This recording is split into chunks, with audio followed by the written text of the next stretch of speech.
بسم اللہ الرحمن الرحیم۔ السلام علیکم پیارے دوستو، آپ کی خدمت میں حاضر ہے فرخ حبیب اور آپ دیکھ رہے ہیں خان اسلامک اسٹوڈیو 786۔ تشریحات بخاری جلد اول حدیث نمبر 18۔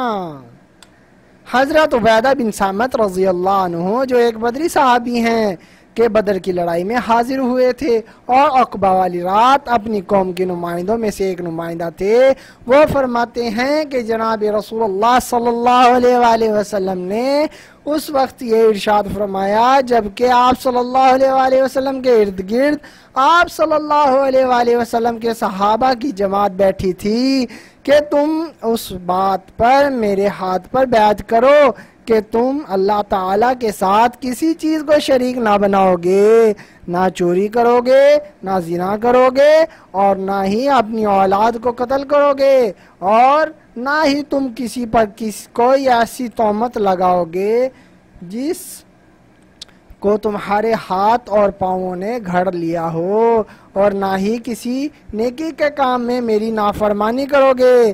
پس جس نے تم میں سے اس معاہدے کو پورا کیا تو اس کا ثواب اللہ تعالیٰ کے ذمہ ہے، اور جس شخص نے ان گناہوں میں سے کسی کا ارتکاب کیا اور اسے اس کی وجہ سے اسی دنیا میں سزا مل گئی تو یہ سزا اس کے گناہوں کا کفارہ بنے گی، اور اگر کسی نے کسی گناہ کا ارتکاب کیا پھر اللہ تعالیٰ نے اس کی پردہ پوشی کر دی تو پھر اللہ تعالیٰ کو اختیار ہے چاہے اسے معاف کر دے چاہے اسے سزا دے۔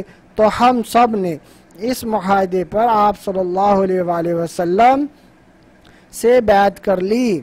تشریح: حضور اکرم صلی اللہ علیہ وآلہ وسلم کا ہجرت سے پہلے یہ دستور تھا کہ آپ صلی اللہ علیہ وآلہ وسلم قبائل کو اسلام کی دعوت دیتے تھے، تو وہ لوگ حضور اکرم صلی اللہ علیہ وآلہ وسلم کی بات ماننے کی بجائے الٹا اذیتیں پہنچاتے تھے، اور یہ بھی دستور تھا کہ ایام حج میں منی اور عرفات میں جا کر لوگوں کو دین کی دعوت دیتے تھے۔ ایک مرتبہ رسول اللہ صلی اللہ علیہ وآلہ وسلم 11 سنہ نبوی میں انصار کے 6 آدمیوں کو اسلام کی دعوت دی۔ انہوں نے عرض کیا کہ آپ صلی اللہ علیہ وآلہ وسلم ہمیں کوئی رات کا وقت دیں اور کوئی خاص مقام بتائیں جہاں ہم آپ صلی اللہ علیہ وآلہ وسلم سے کوئی بات کریں۔ آپ صلی اللہ علیہ وآلہ وسلم نے ایک گھاٹی مقرر فرما دی۔ ان 6 افراد میں اور ایک اسعد بن زرارہ بھی تھے۔ جب رات کو آپ صلی اللہ علیہ وآلہ وسلم اور وہ 6 افراد گھاٹی پر حاضر ہوئے تو آپ صلی اللہ علیہ وآلہ وسلم نے ان کو اسلام کی دعوت دی تو وہ مسلمان ہو گئے۔ صبح کو شور مچ گیا کہ یہ لوگ صحابی ہو گئے ہیں، مگر چونکہ چند آدمی تھے بات پھیل نہ سکی۔ اس کے بعد 12 سنہ نبوی میں 12 آدمی حاضر ہوئے، اور اسی طرح اس گھاٹی میں بات چیت ہوئی اور یہ لوگ بھی مسلمان ہو گئے۔ پھر 13 سنہ نبوی میں 70 آدمی حاضر ہوئے اور اسی گھاٹی میں ایمان لائے۔ اسے لیلۃ العقبہ ثلاثہ میں جہاں اور باتیں ہوئیں وہاں یہ بات بھی ہوئی کہ ان حضرات نے حضور اکرم صلی اللہ علیہ وآلہ وسلم سے درخواست کی کہ آپ صلی اللہ علیہ وآلہ وسلم ہمارے ہاں مدینہ منورہ تشریف لے آئیں، ہم لوگ آپ صلی اللہ علیہ وآلہ وسلم کی ہر طرح سے مدد کریں گے۔ بس یہی ہجرت کا سبب اور آغاز ہوا۔ اس مجلس میں حضرت عباس بھی موجود تھے جو اس وقت تک مسلمان نہیں ہوئے تھے۔ جب آپ صلی اللہ علیہ وآلہ وسلم کو مدینہ لے جانے کی باتیں ہو رہی تھیں تو انہوں نے تقریر کرتے ہوئے فرمایا، جب سے آپ صلی اللہ علیہ وآلہ وسلم نے نبوت کا اعلان کیا تب سے لوگ آپ صلی اللہ علیہ وآلہ وسلم کی بات نہیں مانتے، لہذا تم اس شرط پر لے جاؤ گے کسی قسم کی تکلیف آپ صلی اللہ علیہ وآلہ وسلم کو نہ ہو۔ بڑے بڑے عہد و عہد کے بعد یہ حضرات رخصت ہوئے۔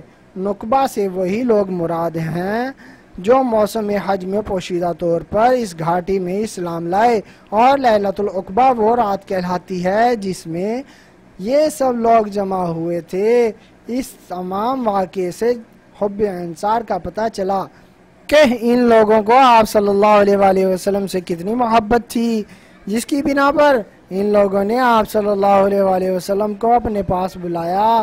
اس صورت میں اس حدیث پاک کو حب الانصار علامت ایمان سے خوب مناسبت ہو جائے گی کہ جیسے یہ حضرات آپ صلی اللہ علیہ وآلہ وسلم سے محبت کرتے تھے، ایسے ہی یہ خود بھی اس لائق ہیں کہ ان سے محبت کی جائے۔